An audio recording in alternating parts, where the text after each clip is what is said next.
आबाउकुम व अबनाउकुम ला तदरून अय्युहुम अक़रबु लकुम नफ़आ। सदक़ल्लाहुल अज़ीम। सामईन क़दर, आज मैं आप हजरात के सामने अपने दामने गुफ्तगू को जिन जवाहराते तकल्लुम से मुज़य्यन करके आया हूँ, वो थे तो आबा वो तुम्हारे ही, मगर तुम क्या हो के हसीब उन्वान से मानवन है। अज़ीज़ाने मन, ये उन्वान सिर्फ एक उन्वान ही नहीं बल्कि गफलतों में डूबी हुई कौम में निशातो तफक्कुर पैदा करने और अपने आबाओ अजदाद की रकम करदा इज्जतों, अजमतों और रिफातों की बका के लिए मिसले चिंगारी है।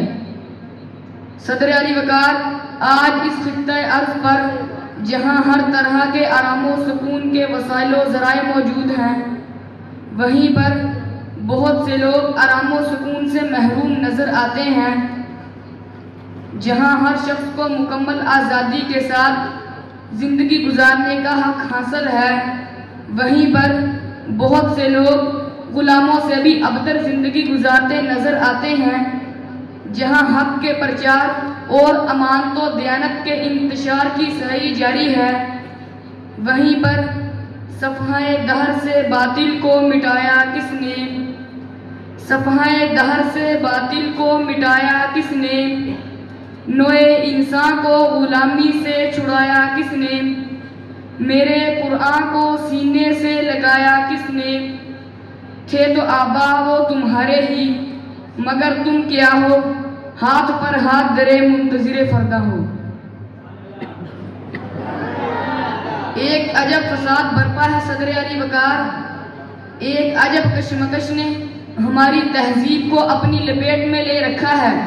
ये मंजर किसी मुसलमान मुल्क की तहजीब व सकाफत का तो नहीं, ये नज़ारा फतूहात से सरशार माजी से मुज़य्यन कौम का तो नहीं, ये मनहज 313 फातिहीन का कैसा हो सकता है।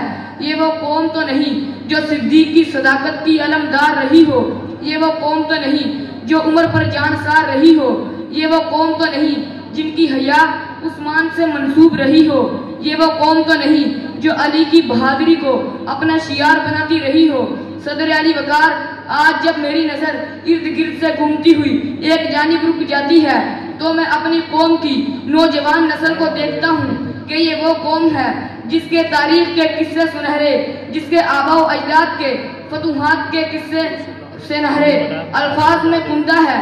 उस खाल के दो जहां ने इस कौम को ऐसी अजीम हस्तियों से नवाजा कि जिनकी बातें आला, अफ़आल आला, अक़वाल अरफा, सोच बुलंद, इबादत में बेमिसाल, सदाकत में बेनज़ीर, शराफत में यकता, वो हर मैदान के सफ़े अव्वल के गाजी थे। चाहे वो मैदान इबादत का हो या सदाकत का, इमामत का हो या फ़ुक़ाहत का, खिताबत का हो या किताबत का, शराफत का हो या शुजाअत का, चाहे वो मैदान दुश्मन के सामने डट खड़ने का हो या अपनों के साथ सिला रहमी का।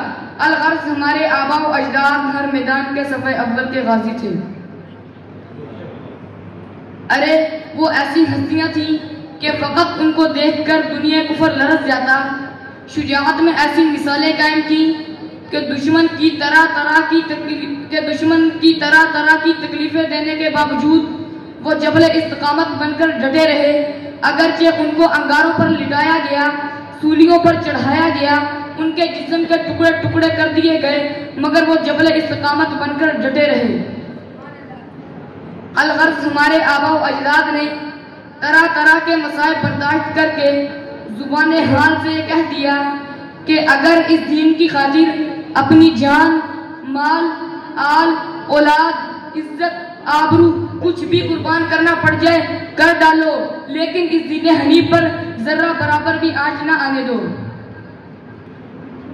मगर अफसोस सद अफसोस, आज का नौजवान अपने आबाओ अजदाद के किस्सों को तो बार बार गिनती करता है, मगर उनकी सिफात को अपने अंदर पैदा नहीं करता जो उनके आबाओ अजदाद का खासा था।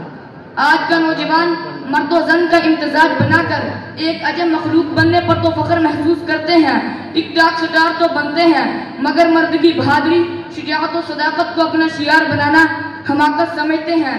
फेसबुक और दीगर साइट्स पर तू काफर की अखबार डालकर मुसलमानों के दरमियान तफर्रुका डालने वाले ए नौजवानों, तुम्हारे आबा अजदाद तो मोहब्बत और इत्तेहाद का मुंह बोलता सबूत थे। ये गान को तो भाईचारे की पैरवी की अमली तस्वीर थी। ए नौजवानों, तुम्हारे आबा थे तो आबा वो तुम्हारे ही, मगर तुम क्या हो, हाथ पर हाथ धरे मुंतज़िर फरदा हो। वाखिर दुआना।